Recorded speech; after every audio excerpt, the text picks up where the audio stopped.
Shalom sahabat wanita, apa kabar? Saya percaya aman dalam lindungan Tuhan. Haleluya. Mari siapkan hati, kita akan memuji Tuhan. Bersama Yesus lakukan perkara yang besar.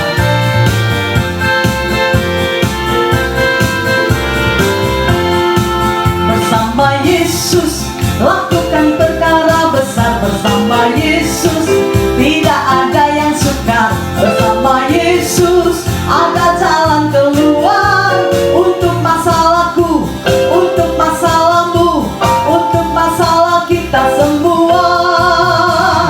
Yesus anak domba Allah, juru selamat umat manusia.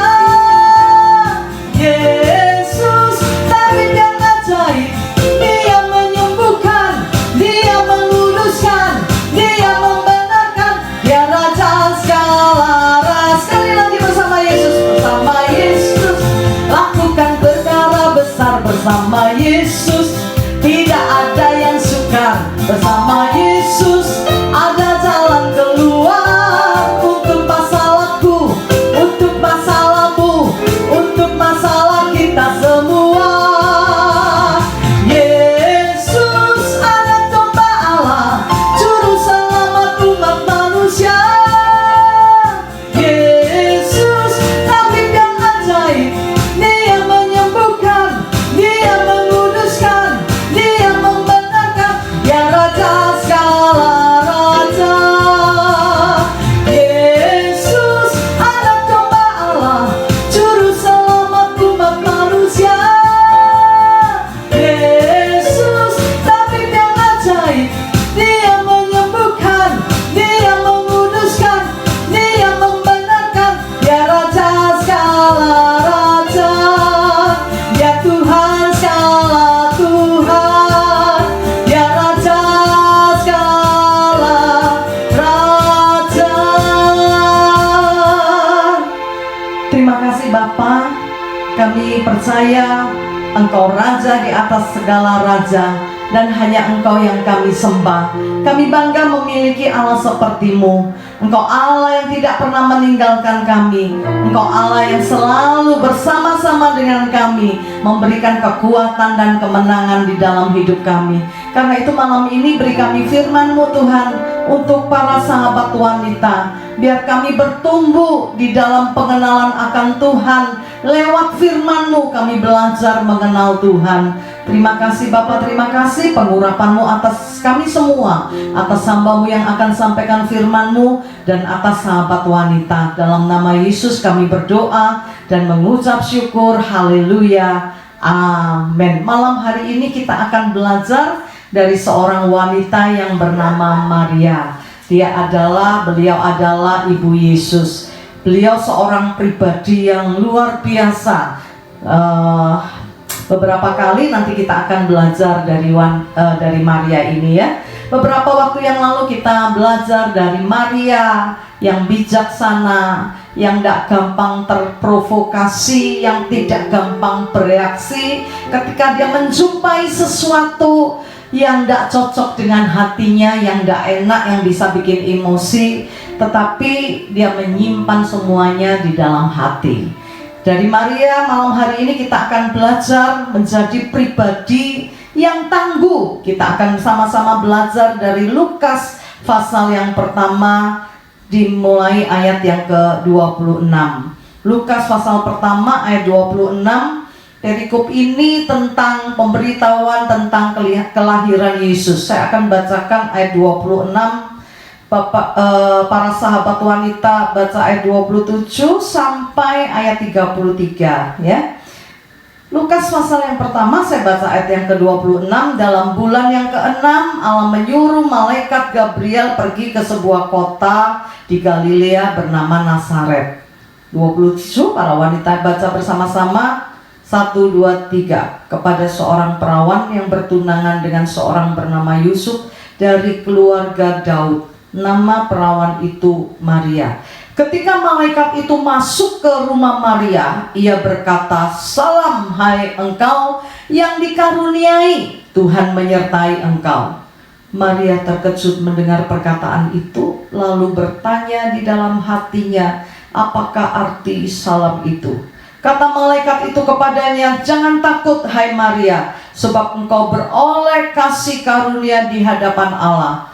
Sesungguhnya engkau akan mengandung dan akan melahirkan seorang anak laki-laki, dan hendaklah engkau menamai dia Yesus. Ia akan menjadi besar dan akan disebut Anak Allah yang Maha Tinggi. Dan Tuhan Allah akan mengaruniakan kepadanya tahta Daud bapa leluhurnya, dan ia akan menjadi raja atas kaum keturunan Yakub sampai selama-lamanya, dan kerajaannya tidak akan berkesudahan."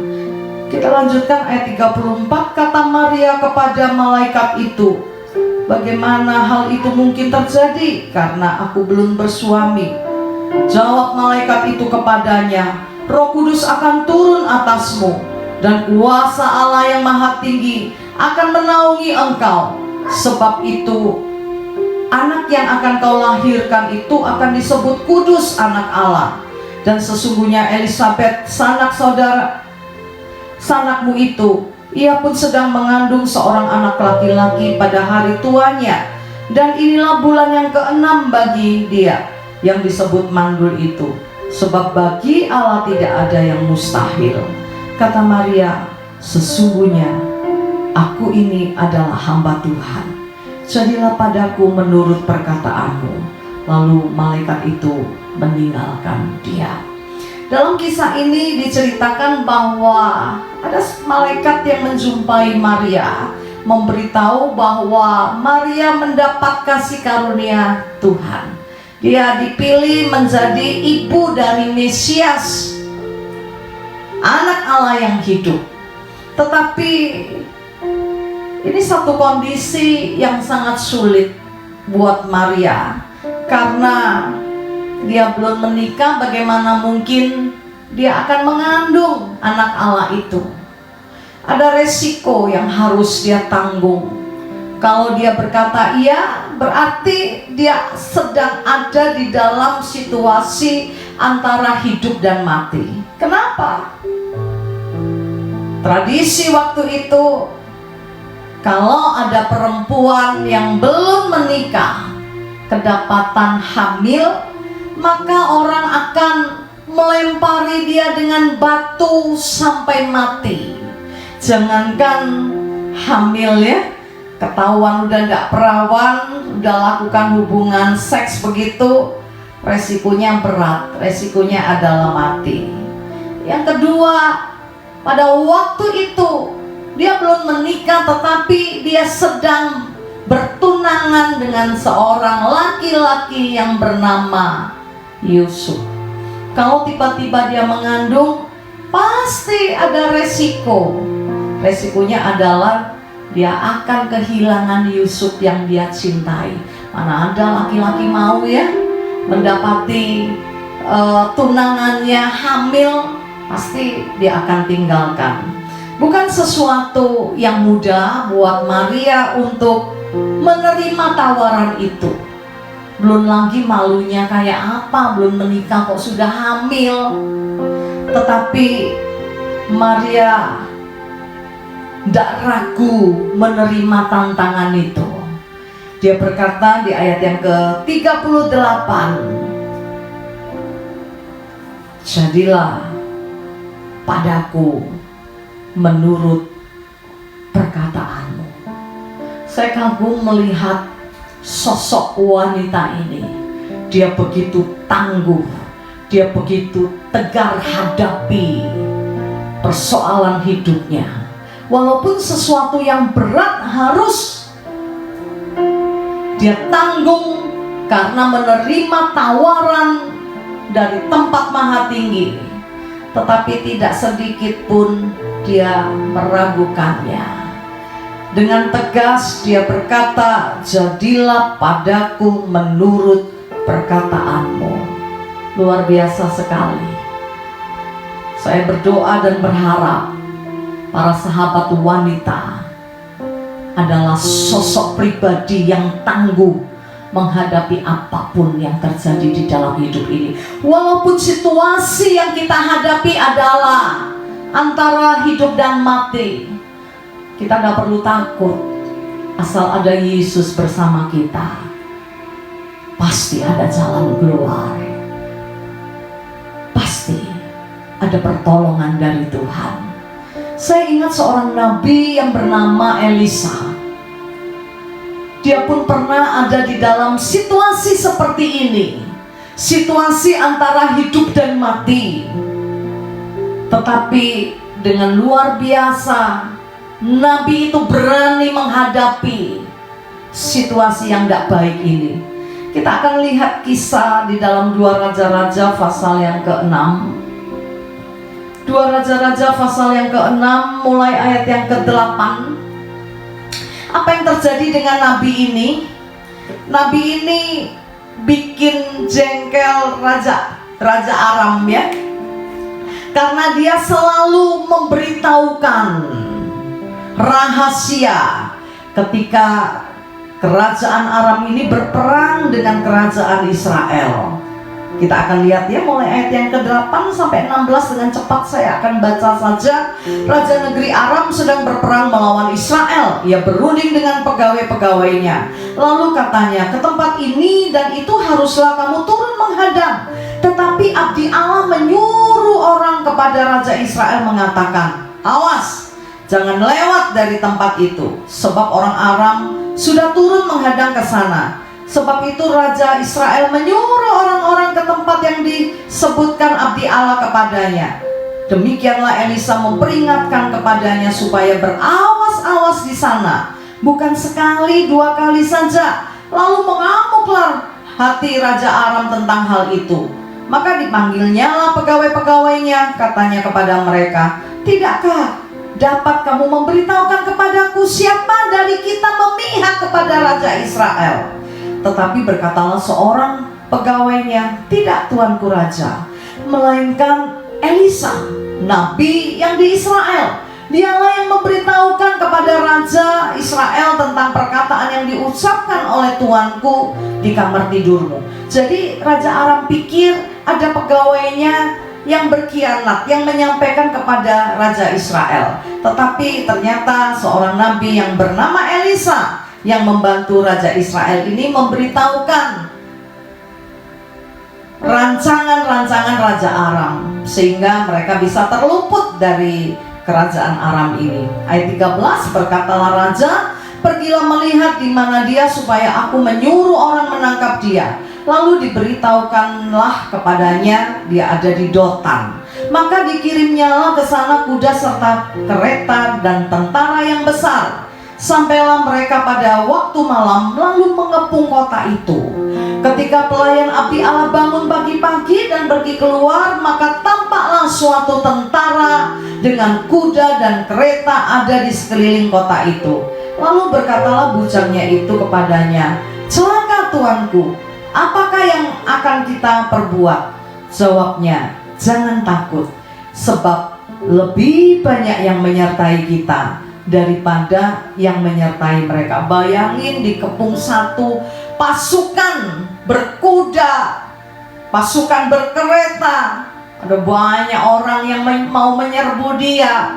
Tapi dengan tenang dia berkata, jangan takut, sebab yang menyertai kita lebih banyak. Kenapa? Nabi Elisa tidak takut, walaupun dia sedang ada di dalam situasi yang gawat antara hidup dan mati. Dia tidak takut karena dia tahu siapa yang menyertai dia. Bujangnya takut banget ya. Dalam hidup ini tidak ada yang perlu kita takutkan. Kalau kita tahu siapa yang menyertai kita, siapa yang ada di belakang kita, backing kita tidak ecek-ecek loh saudara, tidak main-main. Backing kita adalah Raja di atas segala raja. Backing kita adalah Allah yang punya kuasa di bumi dan di surga. Backing kita adalah Allah yang hobinya membuat keajaiban. Tantangan dan masalah itu biasa. Semua orang pasti akan menghadapinya. 1 Korintus 10 ayat 13 dikatakan, tidak melebihi kekuatan kita. Kalaupun kita tidak mampu, ada Allah yang dahsyat, ada Allah yang luar biasa yang menyertai kita, ada Allah yang siap menolong kita. Bersama Tuhan tidak ada yang sukar, bersama Tuhan tidak ada yang berat, bersama Tuhan tidak ada yang mustahil. Mengapa kita takut? Kita takut kalau kita menyadari bahwa yang kita andalkan tidak terlalu kuat.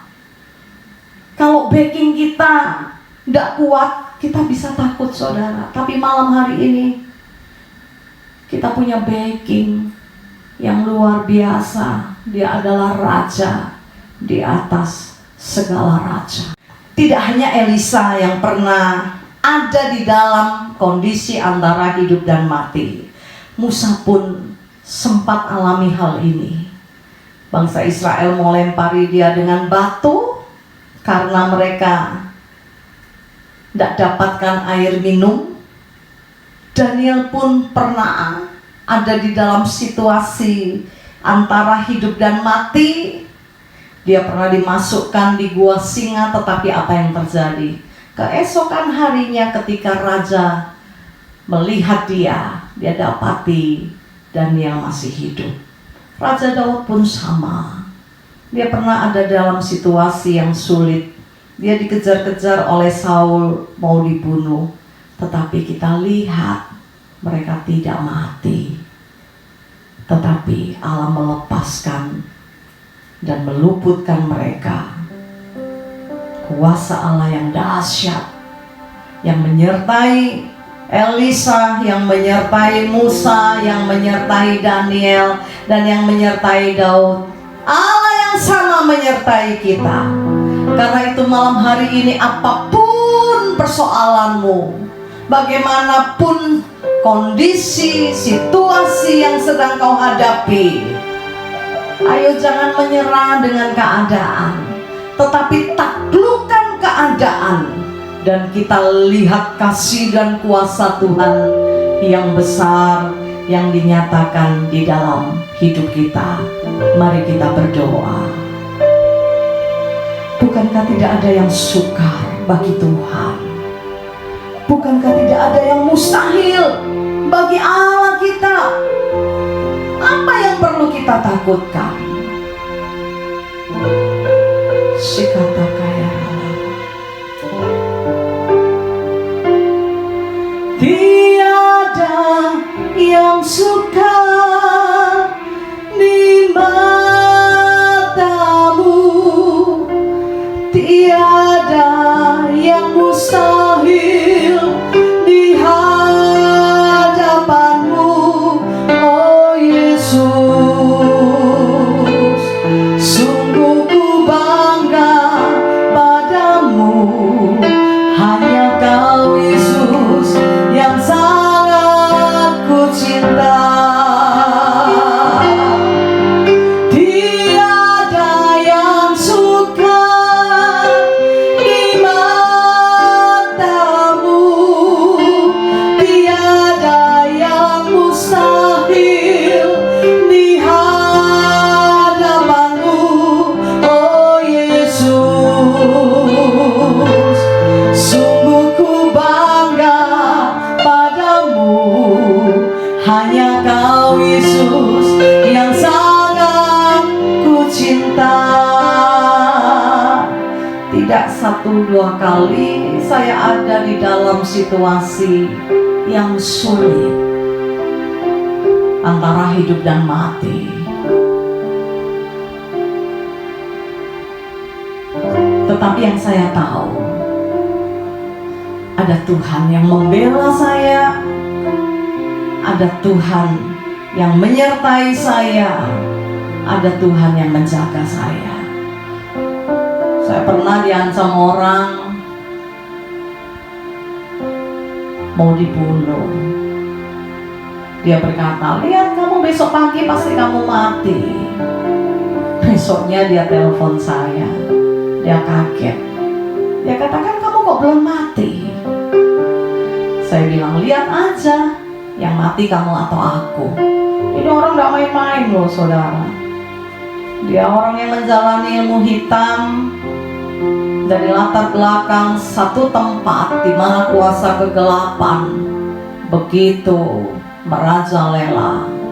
Tetapi saya lihat perlindungan Tuhan. Saya lihat pertolongan Tuhan. Dan saya masih hidup sampai hari ini. Kerap kali ada di dalam bahaya, dalam persoalan yang rasanya tidak ada jalan keluar. Tetapi Yesus yang luar biasa itu, dengan caranya Dia menolong, membawa saya kepada mujizat demi mujizat. Persoalan apapun yang kau hadapi malam hari ini, yakinlah, tidak ada yang sukar bagi Tuhan, tidak ada yang mustahil bagi Tuhan. Dia Yesus yang mengagumkan. Amin. Mari bawa persoalanmu kepada Tuhan. Naikkan pujian ini sekali lagi. Kalau ada masalah, kesulitan, persoalan yang selama ini rasanya tidak ada jalan keluar, bahkan mungkin dokter sudah vonis kau mati, tetapi yang saya tahu, Yesus kita luar biasa. Angkat kedua tanganmu dan katakan, tiada yang sukar di matamu, tiada yang mustahil di hadapanmu, oh Yesus. Sungguh ku bangga padamu, hanya Kau Yesus yang sangat ku cinta. Sekali lagi, tiada yang sukar, tiada yang sukar di mana. Kami percaya Engkau Allah yang maha kuasa, Engkau Allah yang punya kuasa di bumi dan di surga, yang akan menolong kami, yang akan melindungi kami dan menjaga kami, dan membawa kami kepada jalan keluar, jalan kelepasan yang ajaib. Kami percaya tidak ada yang mustahil bagimu Tuhan. Haleluya.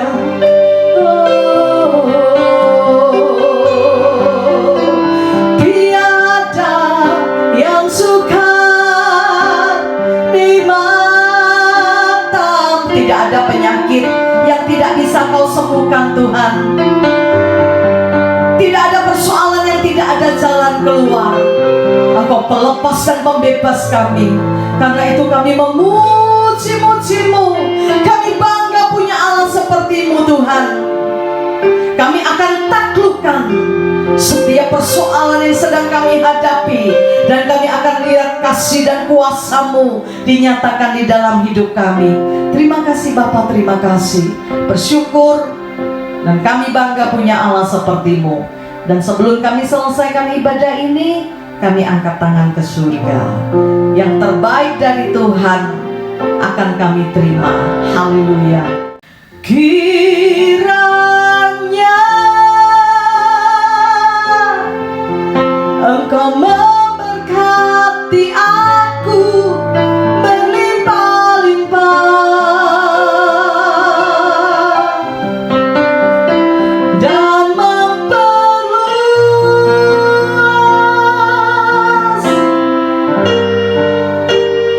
daerahku.